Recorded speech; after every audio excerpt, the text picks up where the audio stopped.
মধ্যপ্রাচ্যে অবৈধ আগ্রাসন আর অহংকারের রাজনীতি কি এবার শেষের পথে? ডোনাল্ড ট্রাম্পের যুদ্ধ আন্দেহী মনোভাবের বিরুদ্ধে এবার খোদ মার্কিন যুক্তরাষ্ট্রের ভেতরেই তীব্র বিদ্রোহ শুরু হয়েছে। মার্কিন পার্লামেন্টের নিম্নকক্ষ প্রতিনিধি পরিষদে পাশ হয়ে গেছে ঐতিহাসিক এক বিল, যার মূল লক্ষ্য ইরানের বিরুদ্ধে ট্রাম্পের একতরফা এবং অবৈধ যুদ্ধের ক্ষমতা কেড়ে নেওয়া। গত ২৮ ফেব্রুয়ারি ইহুদিবাদী ইসরায়েলকে সাথে নিয়ে ইরানে যে যুদ্ধ শুরু করেছিলেন ট্রাম্প, তা আজ ১০০ দিনে পা দিতে যাচ্ছে। কিন্তু কংগ্রেসের কোনো অনুমতি ছাড়াই সম্পূর্ণ গায়ের জোরে শুরু করা এই যুদ্ধ এখন ট্রাম্পের গলার কাঁটা হয়ে দাঁড়িয়েছে। এই ভোটাভুটি ট্রাম্পের জন্য এক চরম রাজনৈতিক পরাজয়। ২১৫-২০৮ ভোটে পাশ হওয়া এই বিলে ট্রাম্পের নিজের দল অর্থাৎ রিপাবলিকান পার্টির ৪ জন প্রভাবশালী মেম্বার ডেমোক্র্যাটদের সাথে হাত মিলিয়েছেন। তারা স্পষ্ট জানিয়ে দিয়েছেন ট্রাম্প আমেরিকার সংবিধান লঙ্ঘন করেছেন।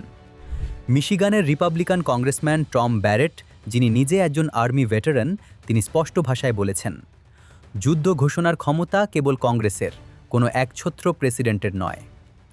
ট্রাম্পের প্রতিশোধের ভয়কে তোয়াক্কা না করে তিনি নিজের বিবেক অনুযায়ী ট্রাম্পের যুদ্ধনীতির বিরুদ্ধে অবস্থান নিয়েছেন।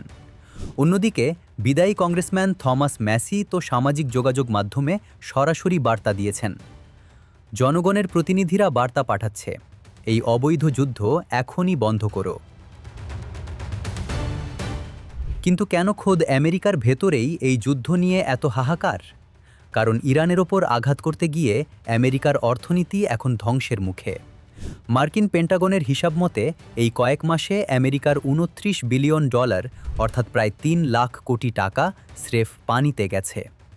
হার্ভার্ড বিশ্ববিদ্যালয়ের অর্থনীতিবিদদের মতে এই যুদ্ধের প্রকৃত খরচ $1 ট্রিলিয়ন ছাড়িয়ে যাবে। শুধু অর্থই নয়, ইরানের শক্ত প্রতিরোধের মুখে ফুরিয়ে আসছে আমেরিকার অত্যাধুনিক সামরিক অস্ত্র।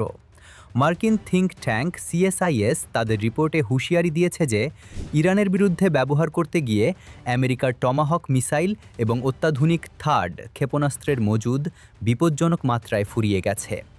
অর্থাৎ ইরানকে দুর্বল করতে গিয়ে আমেরিকা নিজেই এখন সামরিকভাবে পঙ্গু হতে চলেছে। ডেমোক্র্যাট প্রতিনিধি গ্রেগরি মিক্স এই বিলকে ট্রাম্পের অবৈধ ও ব্যয়বহুল যুদ্ধের বিরুদ্ধে এক চরম চড় হিসেবে দেখছেন। ট্রাম্প দাবি করেছিলেন ইরানের পরমাণু কর্মসূচি রুখতে এই যুদ্ধ দরকার, কিন্তু বাস্তবতা হলো এই যুদ্ধ বিশ্ববাজারে জ্বালানি তেলের দাম আকাশচুম্বী করেছে এবং কূটনীতির পথ বন্ধ করে আমেরিকাকে বিশ্বমঞ্চে একঘরে করে ফেলেছে। আমেরিকার ৬০% জনগণই এখন এই যুদ্ধের বিরুদ্ধে। যদিও এই বিলটি সিনেটে যাবে এবং ট্রাম্প হয়তো তার ভেটো ক্ষমতা দিয়ে এটি আটকানোর চেষ্টা করবেন, কিন্তু মার্কিন কংগ্রেসের এই ঐতিহাসিক পদক্ষেপ প্রমাণ করে দিয়েছে ইরানে হামলা চালিয়ে ট্রাম্প জয়ী হতে পারেননি, বরং নিজের দেশেই তিনি এখন চরমভাবে কোণঠাসা।